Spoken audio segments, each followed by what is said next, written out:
Good afternoon po sa lahat. Welcome po sa ating online service. And lagi nga pong binabanggit ni Pastora Doc Van, all is well. Amen?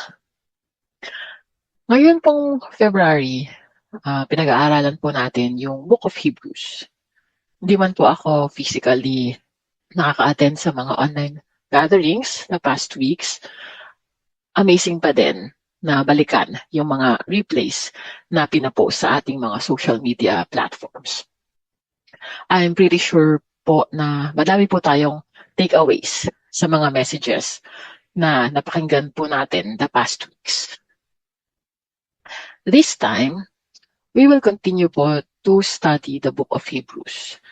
Ang assignment na binigay sa akin na isi-share ko po today ay chapter 10, verse 19 hanggang sa huling chapter ng Hebrews. Exciting to. So before we proceed, tayo po muna ay manalangin. Dear Father, our ultimate source of everything, we are gathered here this afternoon to once again worship your most holy name. We honor you, Father God. We lift our praises to you, for you are worthy of all of these praises. Thank you po, Lord, for another day na nagkasama-sama po muli kami. We humbly come into your presence, Lord. And we thank you dahil sa dugo ni Jesus Christ, we are cleansed once and for eternity. And because of his sacrifice, we now have direct access to you, Lord.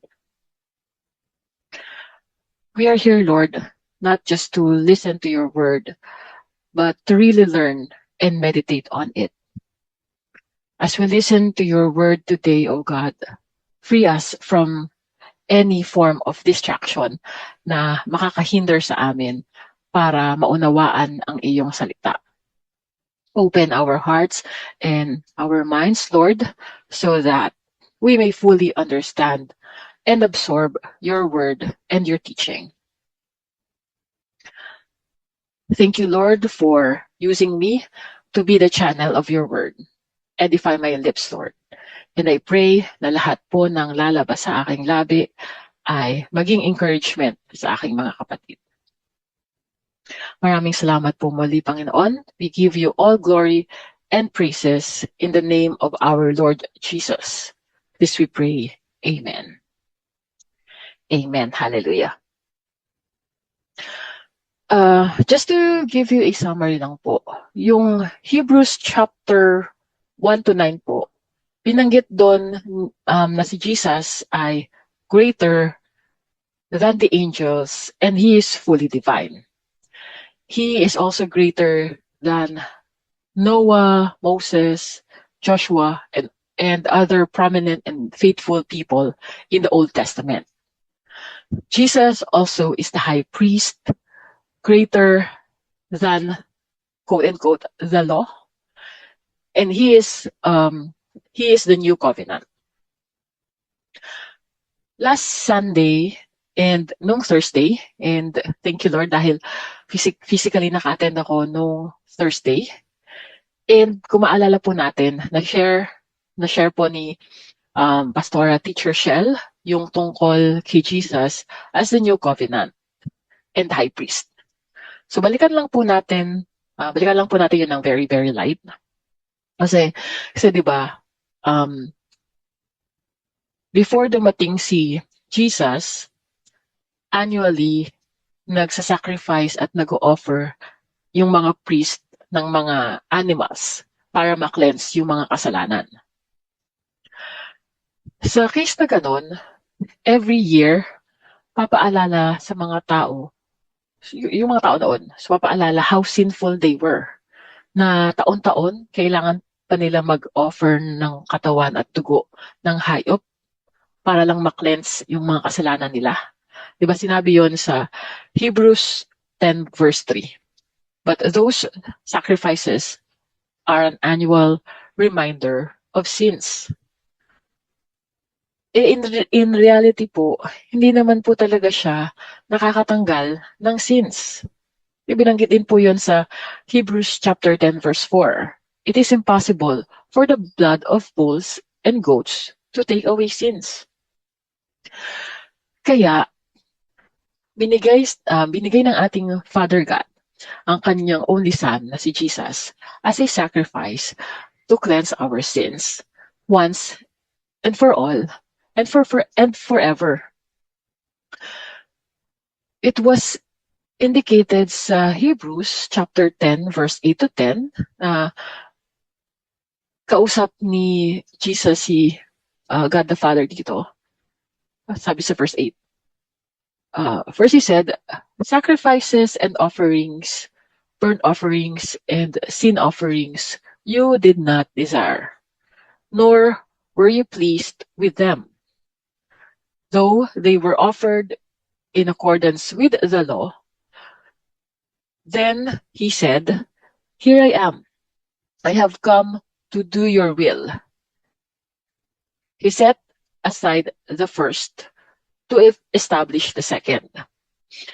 And with that, we have been made holy through the sacrifice of the body of Christ Jesus once for all. Obsolete na yung quote-unquote the law or yung old covenant. Kasi si Jesus na yung new covenant.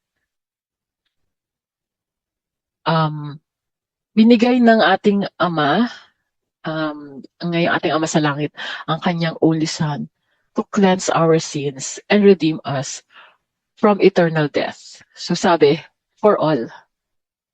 Girl, boy, bakla, tomboy, matanda, bata, may ngipin o wala, basta all. Pero, ang masaklap, hindi naman kasi lahat naniniwala doon. So kaya tayong mga naniniwala, we believers who have believed and have faith that Jesus is the true God, we must share yung belief natin doon sa hindi pa naniniwala. Diba? Di po ba? Pero, ngayon po, iba ang focus natin. Ang nais ko po talaga i-share ay tayo bilang mananampalataya and how we should live our lives through faith. Para din maging example din tayo to those na hindi pa naniniwala. Yung kanina, introduction lang po yon. Sorry po. Ang haba ng introduction ko. Parang may pinagmanahan po ata, hello po sa aking tatay Olan. Parang living testimony yata ako nung kung ano puno, siyang bunga. Di po ba? Joke lang po. Anyway, ayun na nga po. Ang totoo po niyan, ang nais ko po talaga fokusan ay yung Hebrews 10 verse 19 onwards until the end ng Hebrews. So these chapters po kasi, they form one continuous message that moves from belief, which is yung faith, to behavior natin as Christians, and from theology to daily practice. So these chapters show that following Jesus is not only spiritually true, it is also livable and sustainable. Amen? So hahatiin po natin sa dalawang series or dalawang part itong pag-aaralan natin. So today, yung first part po muna, and then sa Thursday po, yung second. Ito na nga po. Pag-uusapan po natin yung faith. Hindi po Faye, hindi po Sisis Faye to. So, faith po. Ask ko na to, sorry. Joke lang po. Anyway, so faith. So number 1, foundation. When God sent His Son, His proposal began with access and assurance. Mabasa po natin yon sa Hebrews chapter 10, verse 19 to 25. i-flash ko po sa screen yung full passage, but I'll share na lang po yung summary ng Hebrews 10, verse 19 to 39. So ito pong passage kasi, it encourages us believers to live faithfully and confidently because of what Jesus has done for us. So first, it reminds us that through Jesus' sacrifice, we now have direct access to God. Kasi His blood has made us clean, and we can come to God with confidence, sincerity, and full trust. We are urged to hold firmly to our faith and encourage one another, especially as we wait for Christ's return. Next, yung author, he gives a serious warning. Intentionally turning away from Christ after knowing the truth brings severe consequences. Rejecting Jesus means rejecting the only sacrifice that can save. Then, yung passage ay nagpapaalala na yung mga nauna sa atin na believers had already suffered in the past, enduring persecution, loss, and hardship because of their faith. But they remained faithful and joyful because they knew they had something better and eternal in heaven. The author urges us not to give up. We are called to persevere. We are called to trust God's promises and continue living by faith. Kinalulugdan ng Diyos those who remain faithful, and He promises life to those who endure. With that being said, tayo mga Kristiyano, nung time na naniwala tayo sa sinabi ng Bible about kay Jesus, when we believe that Jesus is our Savior, number one, our sins are forgiven. Sure yon, hindi yon fake news. Second, we can approach God confidently. Noon kasi, sa Old Covenant, hindi basta-basta pwede makapasok ng mga priest sa tabernacle para maka-access sa presence ni God. May nabasa po ako, pero di ko na maalala saan ko siya nabasa. Noon daw, pag papasok yung mga priest sa tabernacle, sa pinaka-altar, hindi ako sure if sa tabernacle ngayon or sa temple. So may bell daw yung mga priest na nakasabit sa kanilang paa. Tapos,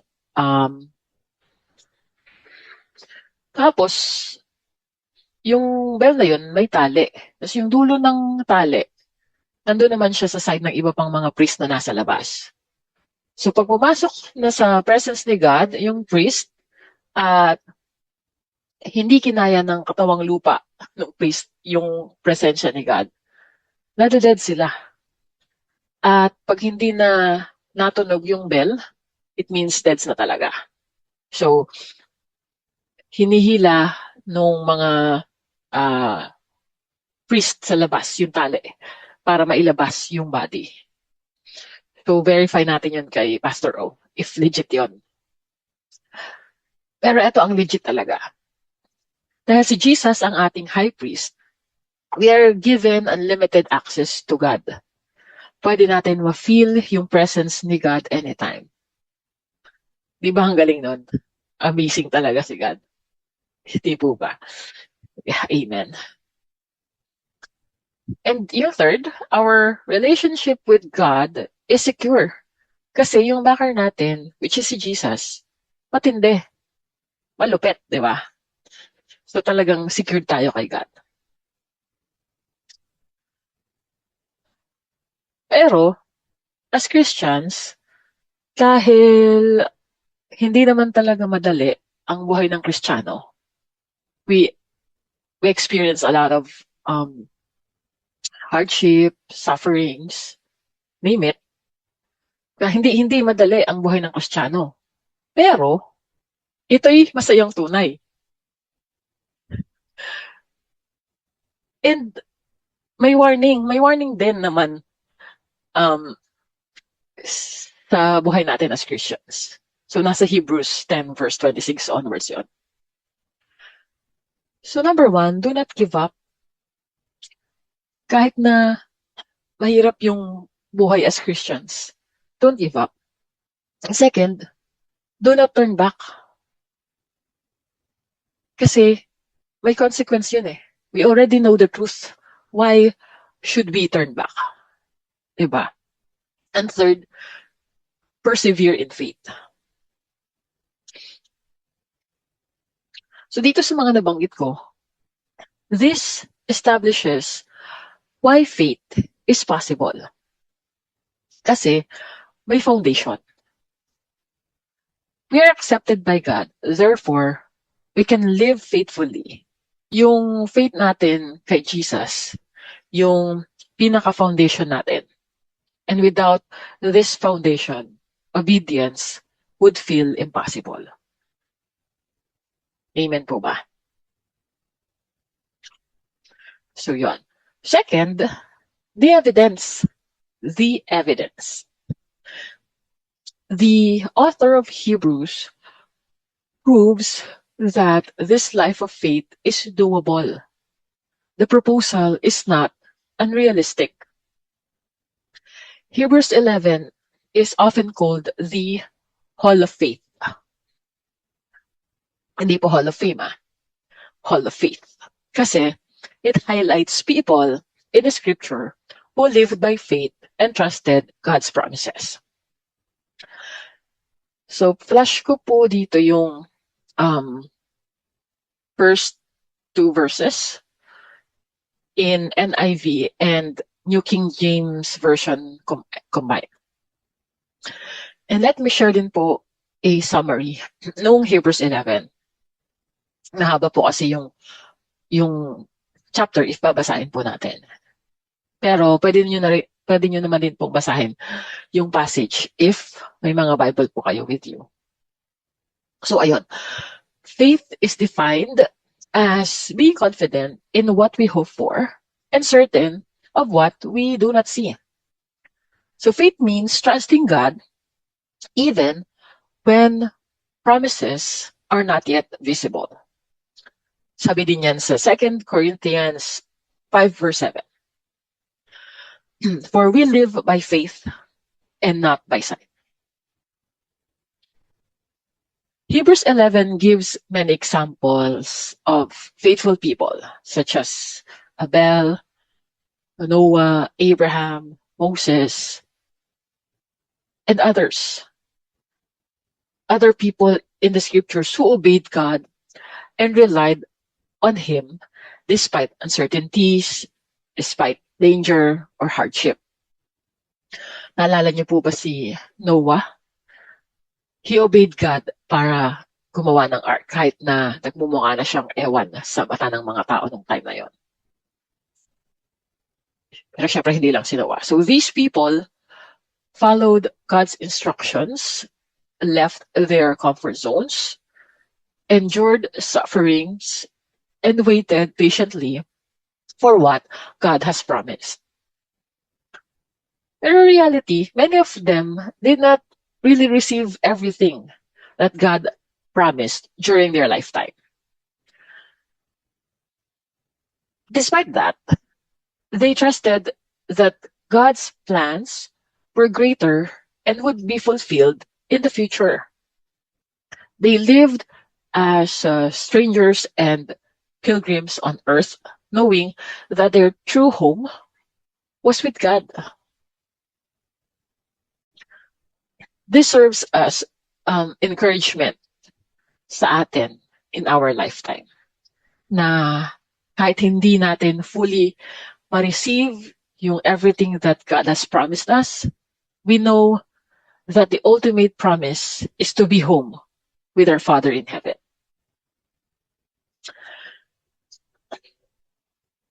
And this chapter also honors believers who suffered persecution, imprisonment, and even death because of their faith. And though the world rejected them, God considered them worthy. Iba ang galing. Kahit may paghihirap, kahit may pagdurusa, may reward naman in the end. Finally, inexplained din dito sa chapter or sa Hebrews 11 that all of these faithful people were part of God's bigger plan, which would be completed through Jesus Christ. Their faith connects with the faith of us believers today. So in summary, Hebrews 11 teaches us that faith means trusting God even when we cannot see the outcome. That's also in 2 Corinthians 5:7. Second, God honors those who obey and rely on Him. Third, through faith requires perseverance and courage. And number 4, believers are called to live for God's eternal promises, not just earthly comfort. So this encourages us Christians to keep trusting God, just as the faithful believers before us did. So these people in the scriptures will set as example sa ating mga Christians ngayon.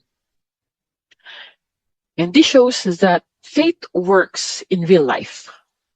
Hindi siya fairy tale, hindi siya teleserye. Real story siya. Faith is not theoretical because others have lived it before us. And that's the evidence. Amen po ba? And because of Christ, we can approach God boldly and live by faith, just as the faithful people did before us. With this foundation, we are now ready to run the race with endurance, fixing our eyes on Jesus and trusting God, and trusting God's guiding hands. Sorry po kasi medyo masakit at makati po yung aking lalamunan. And before we end this itong first section or first series natin, let's pray. Father, thank you so much po for reminding us sa pamamagitan ng Book of Hebrews that with Christ Jesus in our hearts, we have direct access na po sa iyo. Di na po namin kailangan dumaan sa kung ano mang ritual, pag-burn ng animals, o kung kanino mang pangalan ng santo o tao para lang ma-reach ka namin. Thank you because Jesus is our way.